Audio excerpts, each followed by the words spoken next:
పడుతూ ఉంటారు. 2019 ఎన్నికల తర్వాత ప్రతిపక్ష నేతలు ఫోన్లు చేసినా ఎత్తేవారు కాదు, కనీసం కాల్ బ్యాక్ కూడా చేసేవారు కాదు. అలాంటి అధికారులకు ఇప్పుడు తత్వం బోధపడింది.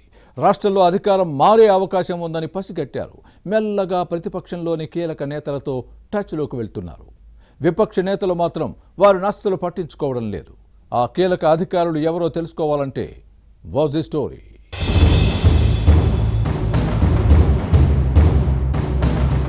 ఈ 5 ఏళ్లు అధికార వైసీపీతో అంటగాగిన ప్రభుత్వ అధికారులు ఇప్పుడు తెగ టెన్షన్ పడుతున్నారు. రాష్ట్రంలో రోజు రోజుకు మారుతున్న రాజకీయ పరిణామాలను పరిశీలిస్తూ ఆందోళనకు గురవుతున్నారు. పరిస్థితి టీడీపీకి అనుకూలంగా మారిందని జాతీయ రాష్ట్ర స్థాయి సర్వేలు చెబుతున్నాయి. వైసీపీ వ్యతిరేక పవనాలు వీస్తున్నాయనే టాక్ నడుస్తోంది. కింది స్థాయి సిబ్బంది కూడా అదే విషయం చెబుతున్నారు. దీంతో అధికారులకు తత్వం బోధపడింది. 2019లో వైసీపీ అధికారంలోకి వచ్చిన వెంటనే ముఖ్యమంత్రి జగన్ మెప్పు పొందేందుకు పలువురు అధికారులు ప్రయత్నించారు. ఆయన దగ్గరకు వెళ్లి చంద్రబాబుతో పాటు ఆయన మంత్రివర్గ సహచరులపై ఉన్నవి లేనివి చెప్పేవారు. వేల కోట్ల అవినీతి జరిగిందని నూరిపోసేవారు. రాజధానిలో అక్రమాలకు అంతే లేదని జగన్ చెవిన వేసేవారు. టీడీపీ ప్రభుత్వ హయాంలో వచ్చిరాని టక్ చేసి కోటు వేసుకుని చంద్రబాబుకు తీయటి మాటలు చెప్పిన ప్రిన్సిపల్ సెక్రటరీ స్థాయి అధికారి జగన్ దగ్గర కూడా అలాంటి విషయాలని ప్రస్తావించి సీఎం కోటరీలో చేరిపోయారు.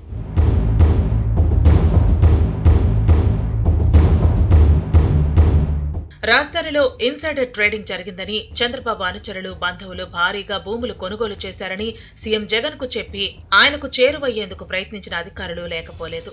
అలాంటి కొందరు ఆఫీసర్లు ముఖ్యమంత్రి కార్యాలయంలో చేరిపోయారు. ఏ ఎండకా గొడుగు పట్టడం కొందరు అధికారులకు అలవాటు. ఏ ప్రభుత్వం అధికారంలోకి వస్తే వారితో అంటగాగే మరో అధికారి కూడా చంద్రబాబు మంత్రివర్గ సహచరులు అవినీతికి పాల్పడ్డారని సీఎం జగన్ కు చెప్పారట. తెలుగుదేశం పాలకులపై ఆరోపణలు చేసిన వారిని అమితంగా ప్రేమించే ముఖ్యమంత్రి అలాంటి వారిని నెత్తిన పెట్టుకున్నారనే టాక్ ఉంది.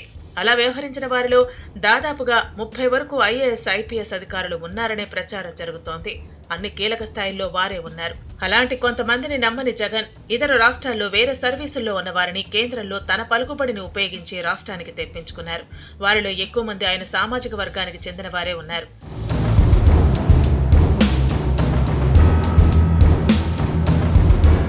సీన్ కట్ చేస్తే ఫ్యాన్ పార్టీ అధికారం కోల్పోవటం ఖాయమని భావిస్తున్న కొందరు అధికారులు సర్వీసులో తమకు కేటాయించిన రాష్ట్రాల కేడర్కు వెళ్లేందుకు సిద్ధమవుతున్నారు.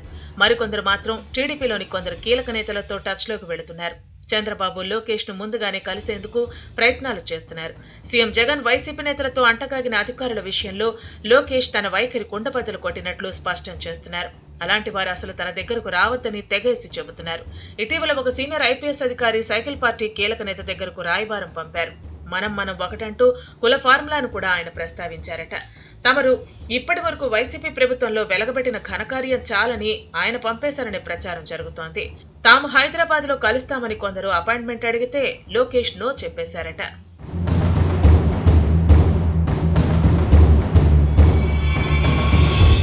కొసమెరుపు ఏంటంటే ఇప్పటికీ బరితెగించి వ్యవహరిస్తున్న ఒకరిద్దరు అధికారులు తాము త్వరలో రిటైర్ అవుతామని చెబుతున్నారు. ఉద్యోగ విరమణ తర్వాత ఇండియాలోనే ఉంటారు కదా, ఎక్కడికి వెళ్తారు చూస్తామని ఆ అధికారులకు కొందరు టీడీపీ నేతలు స్మార్ట్ గా చెప్పినట్టు సమాచారం.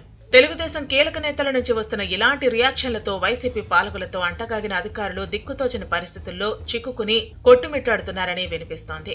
ఫ్యాన్ పార్టీ నేతలు చెప్పిందే శాసనంగా భావించిన అధికారులను సైకిల్ పార్టీ గుర్తించింది.